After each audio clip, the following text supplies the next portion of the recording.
नमस्कार. आजच्या या विशेष विश्लेषणामध्ये वाढत्या तापमानात लहान मुलांचं उन्हापासून आणि आजारांपासून रक्षण कसं करायचं यावर आपण सविस्तर चर्चा करणार आहोत. उन्हाळ्याची तीव्रता जसजशी वाढतेय तसतशी लहान मुलांची काळजी घेणाऱ्या प्रत्येकासाठी ही माहिती जाणून घेणं अत्यंत गरजेचं बनलंय. चला तर मग वेळ न दवडता थेट या विषयाला सुरुवात करूया. सध्या सुरू आहे नवतपा, म्हणजेच वर्षातले सर्वात उष्ण दिवस. हे वाक्यच सद्यस्थितीची भयानकता सांगण्यासाठी पुरेसं आहे, नाही का? तापमानाचा पारा अगदी सर्वोच्च स्तरावर पोहोचलाय. अशा वेळी लहान मुलांची नाजूक शरीरं या तीव्र उष्णतेला खूप लवकर बळी पडू शकतात. म्हणूनच आता अतिरिक्त सावधगिरी बाळगणं ही खऱ्या अर्थाने काळाची गरज बनली आहे. तर सर्वात आधी समजून घेऊया, नवतपा म्हणजे नेमकं काय. हा उन्हाळ्यातील सर्वात कठीण आणि उष्ण काळ मानला जातो. सोप्या भाषेत सांगायचं तर नवतपा म्हणजे उन्हाळ्याचा असा सर्वोच्च काळ जेव्हा उष्णतेची लाट अगदी शिखरावर असते. हे सलग काही दिवस वर्षातले सर्वात कडक उन्हाचे दिवस असतात. लक्षात घेण्यासारखी गोष्ट म्हणजे नेहमीची उन्हाळ्यातील दिनचर्या आता या दिवसांसाठी पुरेशी नसते. वाढत्या तापमानाशी जुळवून घेणं लहान मुलांच्या शरीरासाठी खरंच खूप कठीण जातं. त्यामुळे त्यांच्या आरोग्यावर सतत लक्ष ठेवणं हे आता अत्यंत आवश्यक आहे. आता पुढचा आणि अत्यंत महत्त्वाचा मुद्दा, हायड्रेशन. शरीरातील पाण्याची कमतरता कशी टाळायची ते पाहूया.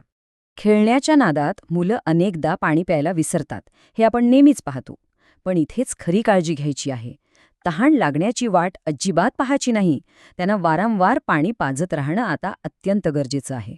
होतं काय, उष्णतेमुळे शरीरातलं पाणी घामावाटे खूप वेगाने कमी होतं.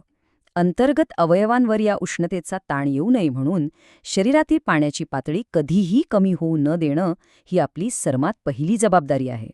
यानंतरचा आपला महत्त्वाचा मुद्दा आहे तो म्हणजे योग्य वेळेचं नियोजन आणि योग्य कपड्यांचा वापर.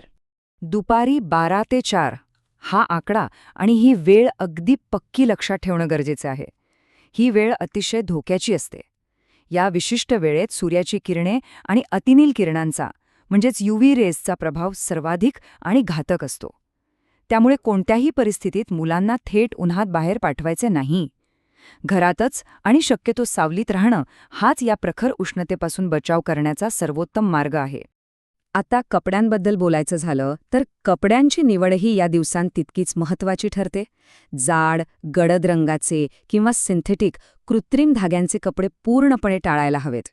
त्याऐवजी नेहमी हलके, सुती आणि अंगाला थोडे सैल असणारे कपडे वापरणं नक्कीच फायद्याचं ठरतं. सुती कपड्यांमुळे होतं काय तर शरीराला हवा लागते, घाम सहज शोषला जातो आणि शरीर नैसर्गिकरित्या थंड राहायला मदत होते. आता वळूया आहाराकडे. उन्हाळ्यातील योग्य आहार नेमका कसा असावा? उष्णतेच्या लाटेत आपल्या पचनसंस्थेवर थेट परिणाम होत असतो. जंक फूड मुळातच पचायला जड असतं आणि त्यामुळे शरीरातली उष्णता आणखी वाढते. म्हणूनच ते या दिवसांत पूर्णपणे टाळायला हवं. त्याऐवजी शरीराला थंडावा देणारे आणि ज्यात पाण्याचं प्रमाण जास्त आहे असे नैसर्गिक पदार्थ निवडायला हवेत. उदाहरणार्थ ताक, लिंबू पाणी, कलिंगड किंवा सफरचंदासारखी ताजी फळं मुलांच्या आहारात असणं अत्यंत आवश्यक आहे. हा एक छोटासा बदल खूप मोठा फरक घडवून आणू शकतो. आणि आता एका अत्यंत गंभीर टप्प्याकडे आपण येत आहोत, धोक्याची लक्षणे आणि वैद्यकीय मदत. बघा, आपण कितीही काळजी घेतली तरी काही वेळा उष्णतेचा फटका बसू शकतोच. त्यामुळे काही लक्षणांवर बारीक लक्ष असणं गरजेचं आहे. जर मुलांना अचानक चक्कर येत असेल, अंगात ताप जाणवत असेल किंवा नेहमीपेक्षा खूप जास्त आणि अस्वाभाविक थकवा आला असेल तर ही नक्कीच धोक्याची घंटा आहे. अशा वेळी घरगुती उपाय करत वेळ घालवणं टाळायला हवं. या परिस्थितीत ताबडतोब वैद्यकीय तज्ज्ञांचा म्हणजेच डॉक्टरांचा सल्ला घेणं पूर्णपणे अनिवार्य आहे. शेवटी एवढंच सांगावंसं वाटतं की आपली थोडीशी काळजी मुलांचं आरोग्य सुरक्षित ठेवू शकते. आपण आत्ता जे पाहिले त्या साध्या पण अत्यंत प्रभावी उपायांची काटेकोरपणे अंमलबजावणी केली तर या कठीण काळातही मुलांचं आरोग्य अगदी उत्तम राहील. हे छोटे बदल मुलांसाठी एक निरोगी आणि आनंदी उन्हाळा नक्कीच सुनिश्चित करू शकतात. निरोगी मुलं, आनंदी उन्हाळा. जाता जाता एका महत्त्वाच्या प्रश्नावर नक्की विचार करूया. दरवर्षी या उष्णतेच्या लाटा अधिकच तीव्र होत आहेत, बरोबर? अशा या वाढत्या संकटाच्या परिस्थितीत हे प्राणरक्षक ज्ञान प्रत्येक घरापर्यंत पोहोचवण्यासाठी आणि समाजातील सर्वात असुरक्षित घटकांचं रक्षण करण्यासाठी समाज म्हणून आपण खरोखर पुरेसे प्रयत्न करत आहोत का?